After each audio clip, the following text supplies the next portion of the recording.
John Bolger. I'm with Mike Dawes. Hey, John. Acoustic. God, man, you are a virtuoso. Don't really throw that word around, but dude. False. I disagree, but that's very kind of you. I mean, love your work, and I've been Thanks, seeing you with this guitar, like, it seems like from the very beginning. Tell me about this. So this guitar is, I mean, well, the first record I did, I played a Nick Benjamin guitar, who's a great guitar maker from the south of England, based in a place called Lewis. And I still play his guitars on record for some tunes as well, great guitars. But this guitar I had made, when was it? It must have been about 4 years ago now, so I've been using it exclusively on the road since then.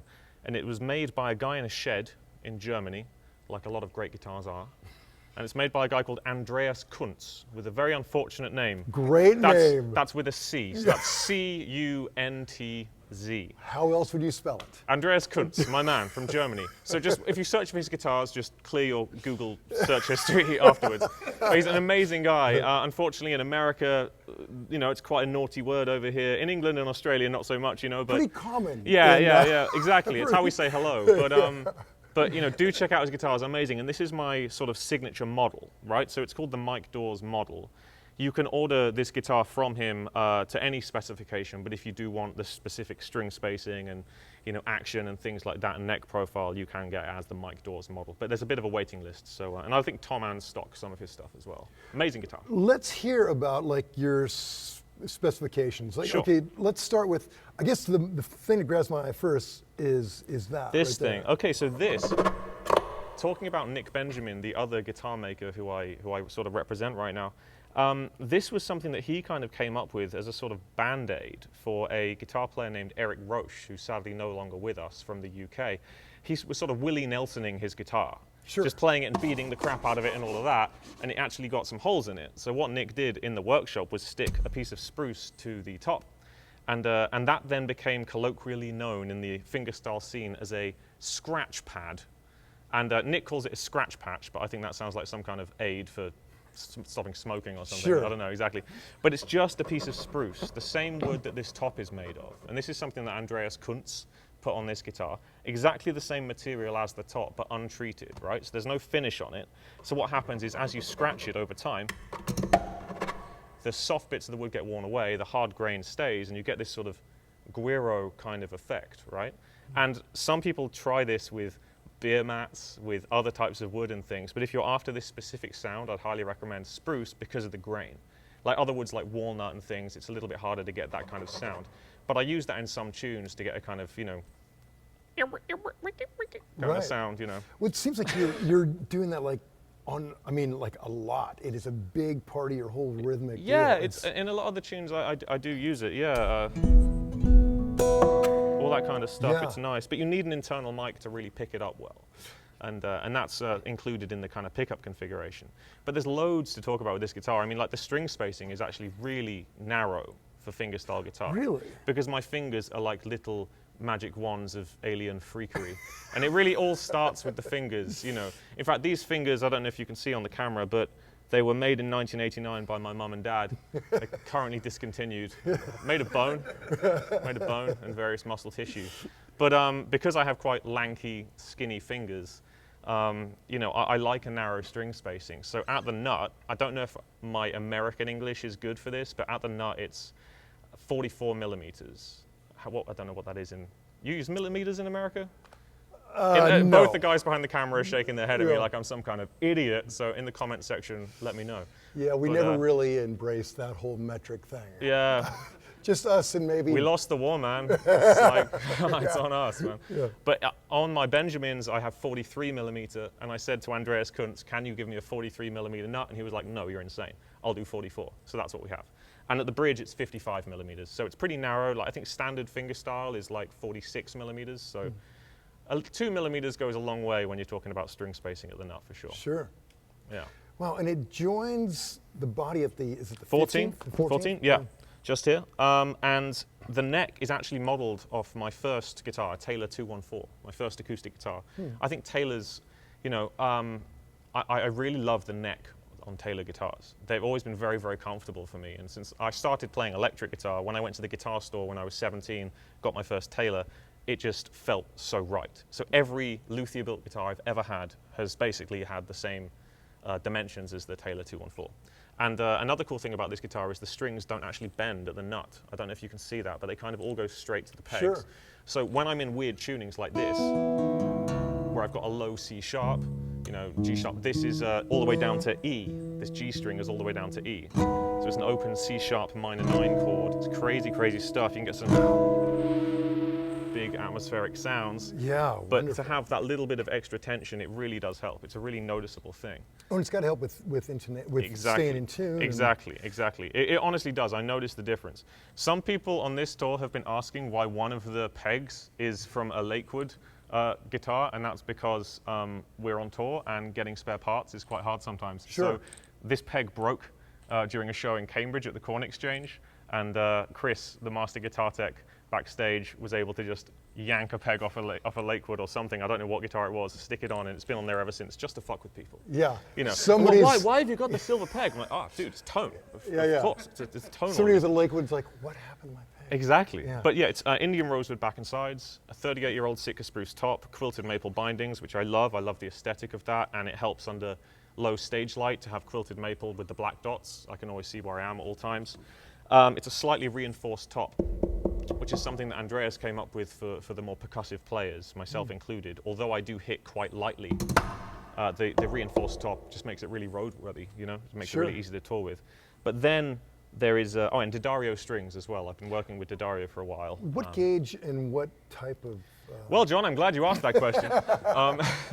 So this is a custom set, kind of. So DiMarzio, one of the reasons I was attracted to DiMarzio in the early years was because they were one of the only sort of big brand companies that released a stock DAD-GAD set, so DAD, GAD tuning. And the gauges for that were from high to low, 13, 17, 24, 32, 42, 56. Okay, so you've basically got the 56, the 17, and the 13 from a set of mediums, and then the 24, 32, 42 from a set of lights. But DiMarzio sold these as a stock kind of thing altogether. So I didn't have to buy 2 packets of strings as a kid, right? Sure. Anyway, fell in love with the strings. I've been using them ever since pretty much, and I've been sort of formally with the DiMarzio for a few years now. And these are their nickel bronze sets. Now, the interesting thing about the DiMarzio right now, by the time this video comes out onto the internets, I'm actually experimenting with a new string that they're about to release, but I probably can't talk about it now. But by the time this comes out, it'll probably be announced. So comment section. Comment section, yeah, Have at explain it. what I'm talking about. And that's basically a way to, let's just say, make these strings that I love last a little bit longer on the road, right? Ooh, I'm intrigued. Ooh, a tidbit. Exactly, Okay. exactly. But okay, so you're using this tuning, but occasionally on stage you're just playing with one guitar and tuning as you go. So I tour incredibly light because I'm very lazy and have a bad back, basically. And on this tour, Justin Hayward has like 16 guitars. So I'm out here opening for Justin Hayward from the Moody Blues. He has a whole bunch of guitars and stuff, and I honestly don't want to make poor Chris's life any harder by having another guitar for me. Anyone in the comments or watching this who has maybe seen any of my shows, there's a lot of like talking and stories and banter between songs. And that gives me a chance to kind of flex my banter muscles whilst tuning between, between things. That's and I a get to talk. tough I get to skill. talk about how much I hate Brexit during shows, and that's like the perfect excuse to do that while I'm tuning. But normally I'll use like, I'll normally build the sets to work with the tuning, so I'm not changing between every song. You know what I mean? Because you have to try and keep it entertaining. But this tuning I'm in right now is, like I said, an open C sharp minor 9. That would be C sharp, G sharp, D sharp, E, B, E. I use DAD-GAD a lot. I use variations on DAD-GAD, so a few strings dropped here and there to get various intervals that I wouldn't be able to get. And then I use standard tuning for one tune on this tour, which is a John Mayer cover. Does that guitar, I mean, does it fight you back going from something radically different to standard? This is why I love this guitar. So for anyone watching who experiments with different tunings, you might notice things like, if you're going to drop tension, like this 24 gauge G string is down to an E, that will buzz if I hit it hard. But I play very lightly and let the pickups do the work.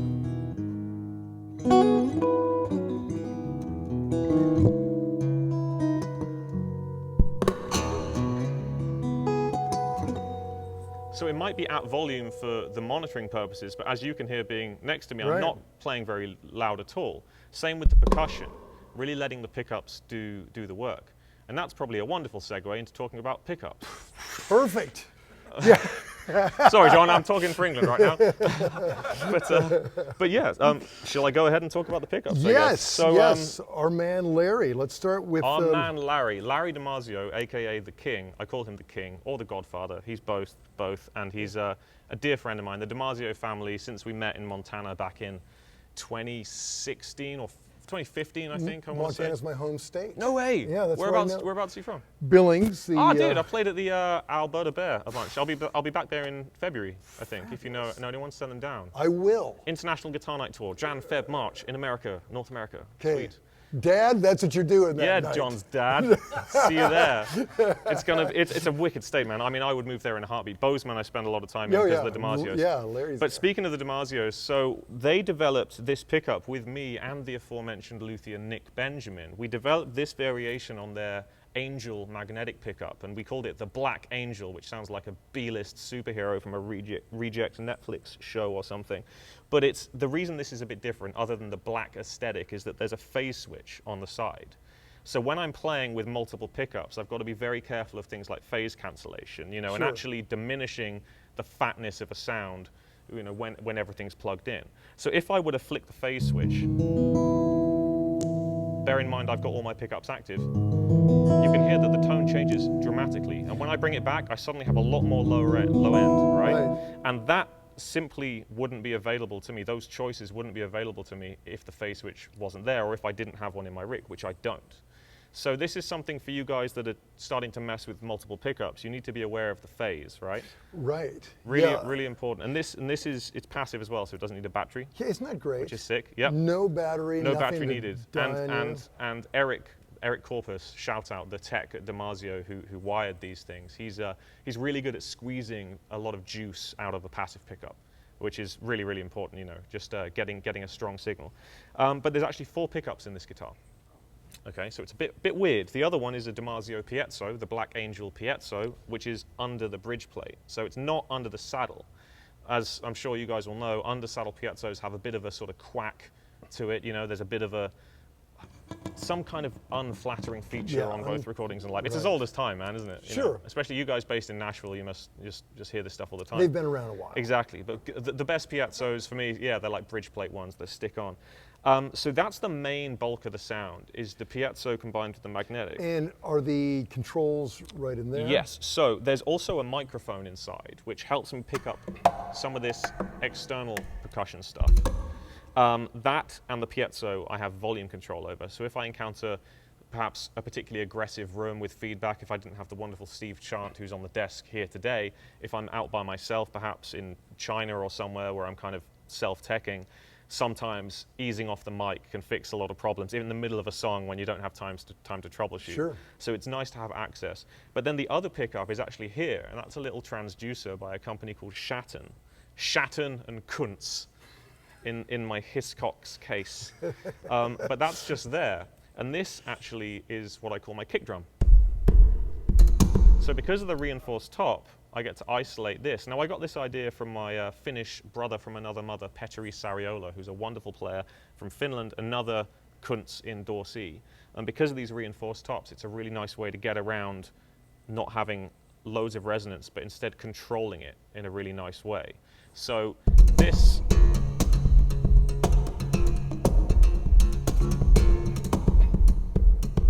I mean, you can hear in this room, hopefully it translates to video, that we have some serious Godzilla power to it. And in a band context with Justin Hayward, I get to back up and be his drummer on some songs whilst playing the guitar parts, and that's why we're a 3-piece. And that's why, for any critics of this geeky, weirdo guitar style who think that it's like a fad or a fashion, I would say, he sold 100 million records and he thinks it's cool.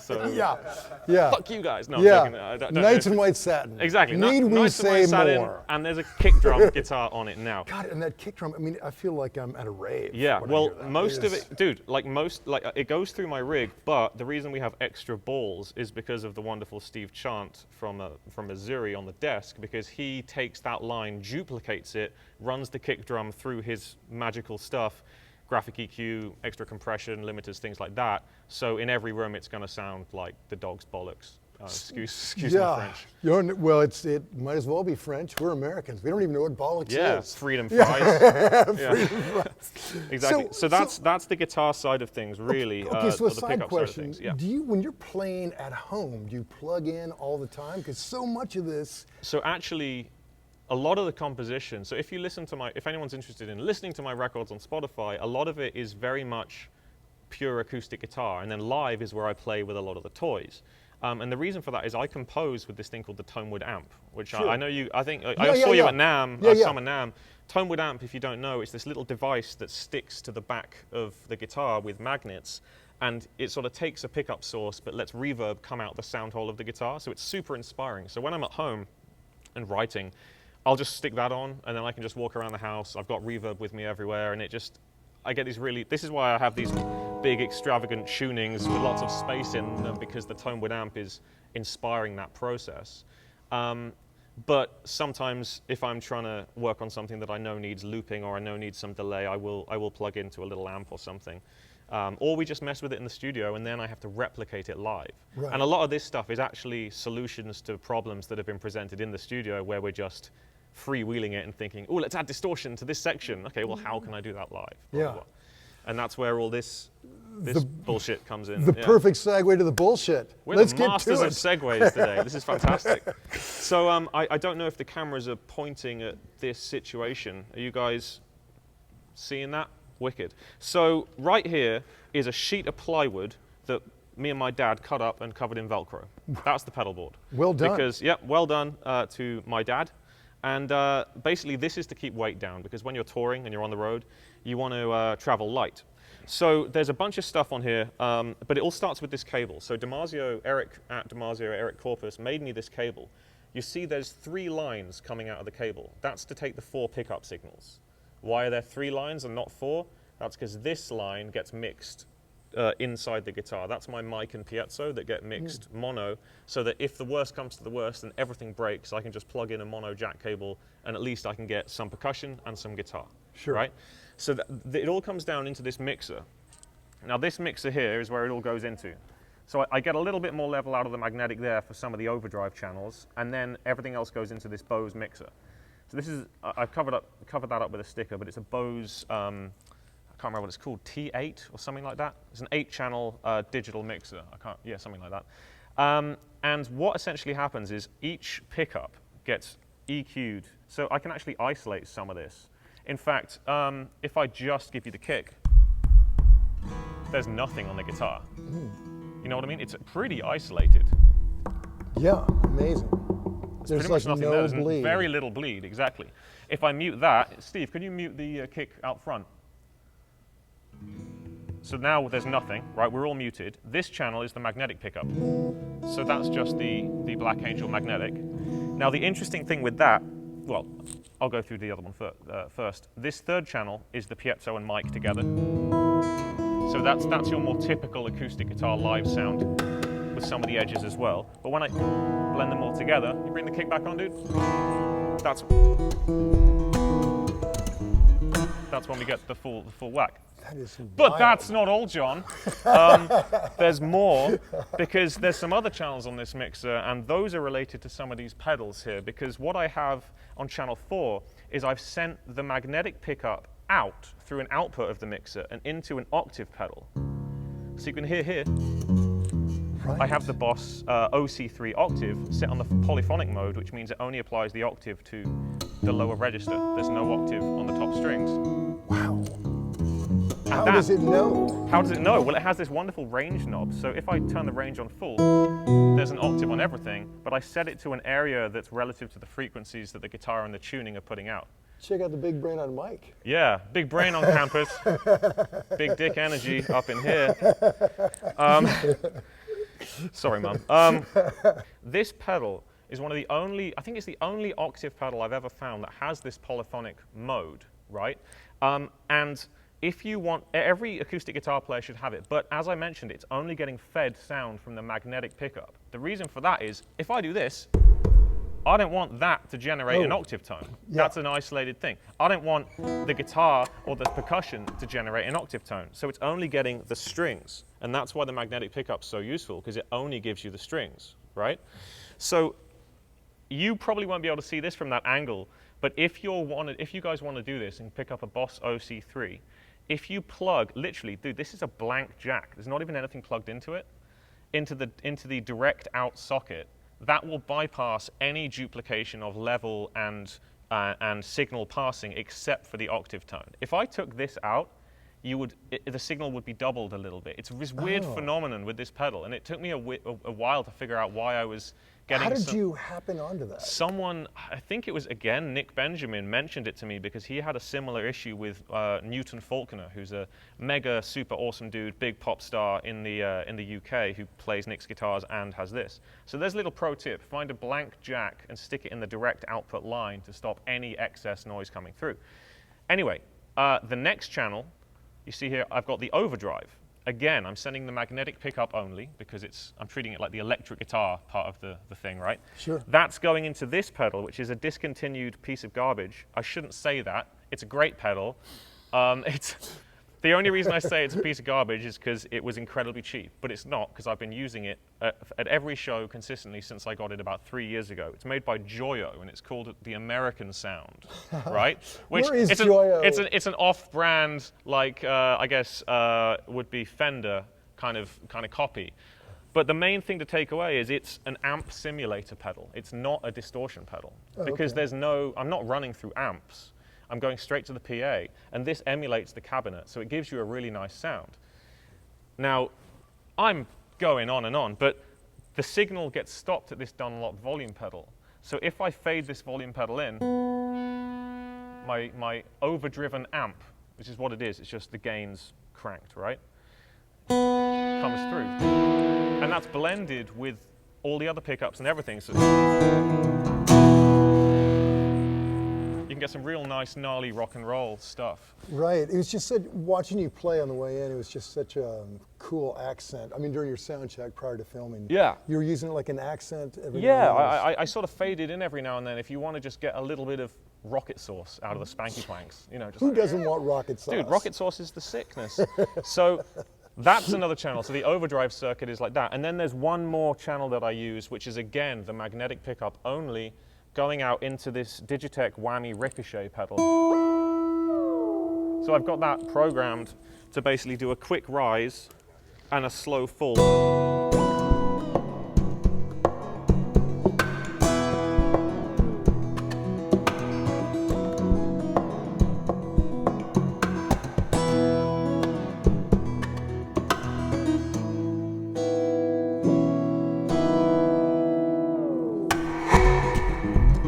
Right? So this Whammy thing, again, you've got to check out Petteri Sariola from Finland. Besides Justin Hayward, Pete and I have toured together a lot on the solo guitar scene, and he's a producer as well, so he's all into his gadgets and gizmos. And I think I turned up to a show once with a wah pedal, and he had this thing, and I was like, dude, that's sick. So I've actually ditched the wah pedal. He's actually now got a wah pedal, and I've gone to this, which is cool. But it's just something that I'm actually using in Justin shows as well. On like some of the Moody Blues songs, the really old progs tunes, this is, you know, like Forever Autumn, War of the Worlds, you can actually get that kind of synthy, weird vibe, right? Weird, exactly. Right. So Perfect. that's the mixer element of the chain. Then that all goes stereo out into one of my favorite pedals by Strymon called the Timeline. Right, now the Timeline is a wonderful delay pedal, but I'm able to create even bigger reverbs and swells using it by just holding things down. Wow. In the little clip that I played, I was also able to get a sort of lo-fi vinyl crackle. Another sound I use quite a lot is something I found on a Pete Thorne video actually on YouTube, which is this shimmery kind of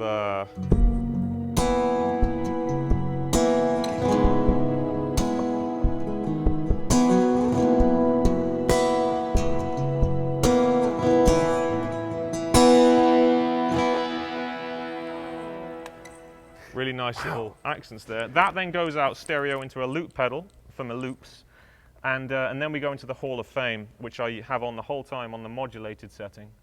okay, because I think that's got a nice little chorus to it, which when you're playing solo, I do like little 80s-y vibe, thickening reverbs. Sure. So, and then there's one more thing in the chain here, which is actually this sample pad from Roland called the WAV pad, and this is something I've been sort of experimenting with on this last tour, to try and not use like backing tracks, but add these little elements that sort of enhance the live instrumental show. So, it's on batteries right now, so I'll just turn it on.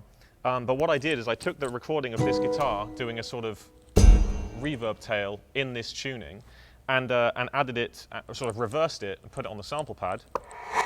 So we get that. So when I'm doing a big, like 1, 2, 3, 4, well, that was 5, but there we go. You know, we get a nice little reverb tail and stuff. But the funny thing with this is that there are these like stock sounds that come with it. So if you slip onto the wrong setting by accident, it can be like, here we go, guys. Are you ready? 1, 2, 3, 4. Come on! And then you get like random shit or 808 or whatever. So just make sure it's on the right thing. But that's pretty much it. So the guitar goes into the mixer. All the channels, all the pickups get EQ'd, then the magnetic pickup goes into different effects pedals in a loop, then we go stereo out from the mixer into the Strymon, stereo to the looper, stereo to the reverb, and then this is just sort of doing its own thing. And then going out to front of house, we have 2 cables, left and right, and then we have the kick drum going out to Steve, as I mentioned before, because he gets extra control over that. Should we stand up, John? I'm getting cramp. Please. Fantastic. Yes. Take one. Okay,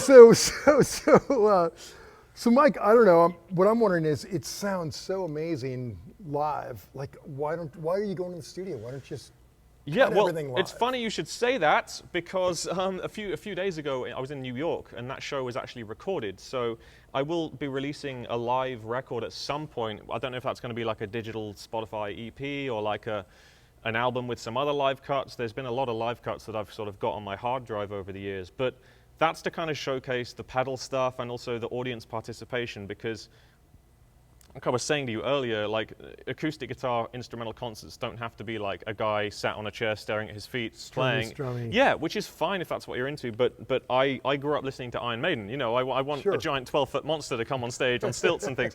So besides that, because that's not in the budget yet unless you buy my CDs at mikedawes.com/shop, you know, it's this element and the entertainment element that I really want to try and convey. And I actually did some shows with Tommy Emmanuel, the legend, the Nashville hero as well, earlier this year. And we're going to do a tour in Germany just after this tour I'm on now. That's going to be fun. And you know, you see him, he's there to entertain people, make them forget about their mortgages for the evening. And that's what it's about. And I really share that sentiment when it comes to, you know, it's just me up here. I just want to be honest. Last night in Knoxville, I was talking about being stuck on the toilet and pooping after eating hot wings. And that's just fine, because people laughed and then they forgot about their worries, you know, and that's what it's about for me personally. But in the studio, I know I keep blabbing. I'm very lonely in my hotel room all day, and I've just been let out. Had 12 coffees as well.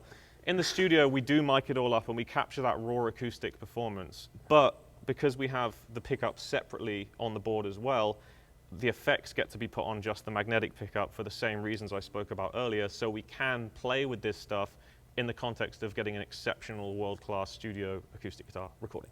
Right. Josh Clark, Get Real Audio in Bath, Somerset, UK. I've used him for both my records. Okay, Josh, good job. Okay. Love you, Josh. Miss you. Well, respect. Okay, so everybody knows you as the acoustic player, but on this Justin tour, you're playing electric as well, right? Yes. I think, what the hell, let's take a look. Segue into that before sound check here. So this is a bit of an interesting setup, but it's very simple, so I won't go into like as much detail. A lot of your viewers and listeners and readers will know what an electric guitar is. This, fun story though, this is a Tom Anderson Telecaster.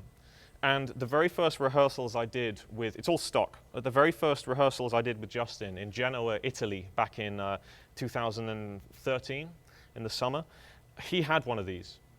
Or maybe it was the spring. He had one of these, and I played it and was like, this is insane. Like, the neck is just so beautiful. It smells like, you know, that beautiful new guitar smell, and I loved it. And then the first tour I did with him in 2013, I turned up, and he just gave me one. He had another one made, exactly the same specs, got Tom Anderson to rush it through, and he basically just made this guitar for me. And Justin Hayward is just the nicest, most amazing person ever, and I highly recommend You guys go and listen to the Moody Blues, listen to his solo stuff, all that stuff. Amazing. But this guitar is sick, and I used it on a few live DVDs that we've cut with Justin over the years. There's one floating around on PBS and some stuff on Spotify. But that's all stock. Then, interestingly, for the first few years of touring, we were exclusively using these reissue Fender Dual Professionals.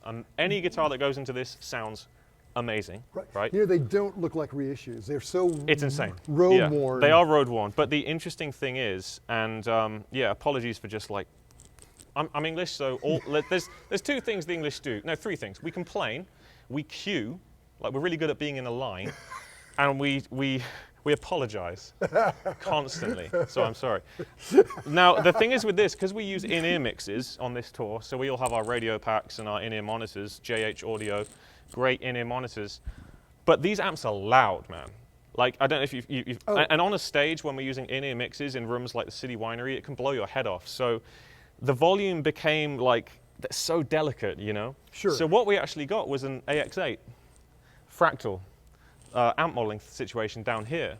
And what this actually does is we basically recreated these. So in some rooms we use these, but in some rooms we just use this. So some nights these are just props, exactly. Cool props. They're very cool, Yeah. but they're always there to be used as backups. They're fully functioning amps. It's not like a hollowed out cabinet. I mean, I won't make you lift it because they're very valuable. Sure. Not that I don't trust you, but Chris won't. So they're real beautiful Fenders that we use in the big theaters. But this, basically I made some presets, not just for myself, but interestingly, Chris, our guitar tech, Chris Trapea from Philadelphia, great guitar tech. I met him on Periphery. He's worked with Prince, the Jacksons, everyone. Super sick guitar tech for your touring needs. We met him on Periphery as well. Exactly. I met him on Periphery, actually, yeah. Justin has one song where he brings out his cherry red Gibson 335. Which has been around Which has been, it's a legendary guitar. Yeah. I mean, if the day ever comes where that ends up on reverb.com, don't sleep on that, okay? Yeah. Now, I control him. So I control his bank as well. Really? Right, so he'll plug in, I'll hit a switcher. We don't have the switcher out because we're not using it for the show tonight. And then I switch to him. So you see, he'll have an overdrive, graphic EQ and some delay and some compression and reverb. I just have the compression and reverb.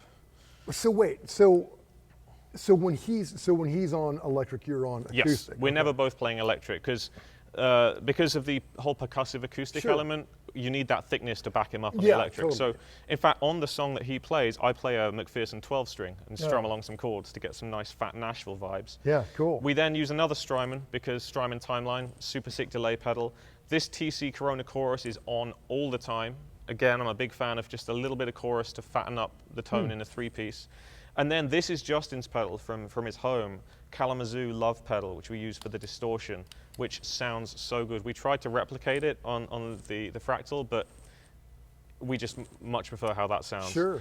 So the electric guitar rig is very simple compared to the acoustic guitar rig, because I'm trying to be a full band with this, you know. Yeah. One more thing I didn't mention on the floor, G7th Capo has been using these forever, these guys. Do you know Nick and Simon from G7th? They're amazing. Made in the UK, super cool capos. I have one, yeah. Put them on your fabulous. testicles and they raise your voice. Sure, really a good testicle clamp when you need one. Clamps from made in the UK. Who doesn't? It's lonely in that hotel room. You never know when you need that testicle clamp. Sorry, Nick and Simon Campling from G7 Capo. Yeah, and so that's my world on these tours. So it's a lot of quick changes, tuning changes, throw that guitar down, pick this guitar up, unmute, tune, you know. It's a lot of running around, and this cable gets very tangled. And yeah, I imagine. And there was one night a few shows ago where this guitar actually had a little oopsie because of the manicness of my flailing limbs and spanky planks. If there's a guitar you want to knock over, it's a Telecaster. They will take it. So yeah.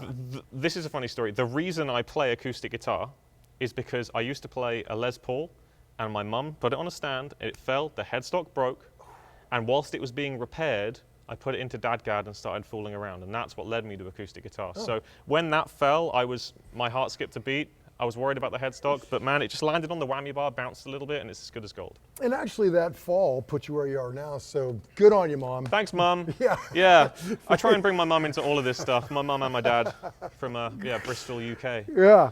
Well, Mike, hey, man, such a pleasure. God, you're wildly impressive. Love the whole thing. Buy the album. Check him out online. All that jazz. I just did a cheeky wink, like, buy the album today. Yeah. It's not on sale, and if you buy one, you get none free. But no, seriously, for real. I don't know when you guys are putting this out, but I'm always on tour. I'll be in the USA a lot next year as well. That's 2020, January, February, March. I'm all over North America with International Guitar Night. Anytime you see Justin Hayward touring, whether I'm billed or not, I'm usually there and opening the shows as well. And I'll be doing a lot more stuff next year as well as cracking on with writing album number 3. Yeah. By the way, your arrangements, God, amazing, man. Thanks, man. Yeah. Thank you. I'm a nerd. Yeah. Well done. Nerd power. Yeah. Till next time. Nerd power. See you guys.